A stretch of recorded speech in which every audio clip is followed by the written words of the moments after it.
Bianca பெலர் win பண்ணிட்டாங்க. And also jade கேர்கில் பார்த்தீங்கன்னா return கொடுத்துருக்காங்க. ஸோ நயோமியை பயங்கரமாகவே அட்டாக் பண்ணியிருந்தாங்க.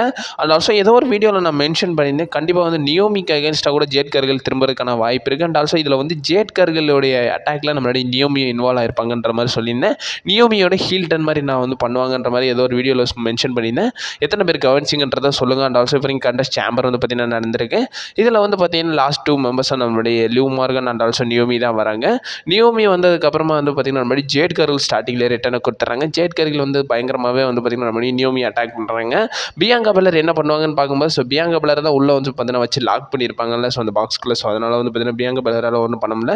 அவங்களுக்கு புரியல. ஸோ தலை மேலே கை வச்சுட்டு உட்காந்துருக்காங்க. அந்த இடத்துல தெரிஞ்சு போச்சு. ஸோ ஜேட் கேர்கிலுடைய அந்த அட்டாக்ல நியோமி வந்து இன்வால்வ் ஆயிருக்காங்கன்ற மாதிரி தெரிஞ்சிருந்துச்சு. அண்ட் ஆல்சோ அதையும் கன்ஃபார்ம் பண்ணிட்டாங்க. அதுக்கப்புறம் மேட்ச் வந்து பார்த்தீங்கன்னா போது சீரியஸ்லி நல்லாவே கொடுத்துருந்தாங்க. இந்த மேட்சோட அயன் உமனை வந்து நான் Liv Morgan and also Bianca பெலரை தான் சொல்லுவேன். ஏன்னா ஸ்டார்டிங்லேருந்து எண்டு வரை இவங்க தான் வந்து பார்த்தீங்கன்னா எடுத்துகிட்டு போனாங்க. ஸோ ஃபைனல் 2 மெம்பராகவும் இவங்க 2 பேரும் தான் இருந்தாங்க. எப்படி வந்து பார்த்தீங்கன்னா ஃபஸ்ட்டு கண்டென்டராகவும் வந்து பார்த்தீங்கன்னா லிவ் மார்கன் ஸ்டார்ட் பண்ணி லிவ் மார்கன் வந்து பார்த்தீங்கன்னா ஸ்டார்ட் பண்ணுறாங்க. அண்ட் ஆல்சோ ஃபைனலிஸ்ட் வர வந்து பார்த்தீங்கன்னா வராங்க. ஃபைனலாக நம்மளே லிவ் மார்கன் அண்ட் ஆல்சோ வந்து பார்த்தீங்கன்னா பியங்கா பெலர் தான் இருக்காங்க. And also Alexa Bliss, Roxanne Perez, Bayley வந்து பார்த்தீங்கன்னா பெரிய லெவலில் ரோல் ப்ளே பண்ணலன்னு தான் சொல்லணும். ராக்சன் பெரஸோட பர்ஃபார்மன்ஸ் நல்லா இருந்துருந்துச்சு. அலெக்சா பிளேஸ் வந்து பார்த்தீங்கன்னா முடிஞ்ச அளவுக்கு வந்து பார்த்தீங்கன்னா அவங்களுடைய பர்ஃபார்மன்ஸும் பண்ணியிருந்தாங்க. அண்ட் ஆல்சோ பிரேவ் ஒயிட்கான டெபியூட்டும் வந்து பார்த்தீங்கன்னா கொடுத்துருந்தாங்க. டெபியூட் கொடுத்ததுக்கப்புறமா வந்து பார்த்தீங்கன்னா அவங்களே வந்து பார்த்தீங்கன்னா ஃபைனலாக முன்னாடி லிவ் மார்கன் ரோல் பண்ணி பின் பண்ணி வந்து பார்த்தீங்கன்னா இந்த இடத்துல வந்து பார்த்தீங்கன்னா அவங்கள எலிமினேட் பண்ணி விட்றாங்க.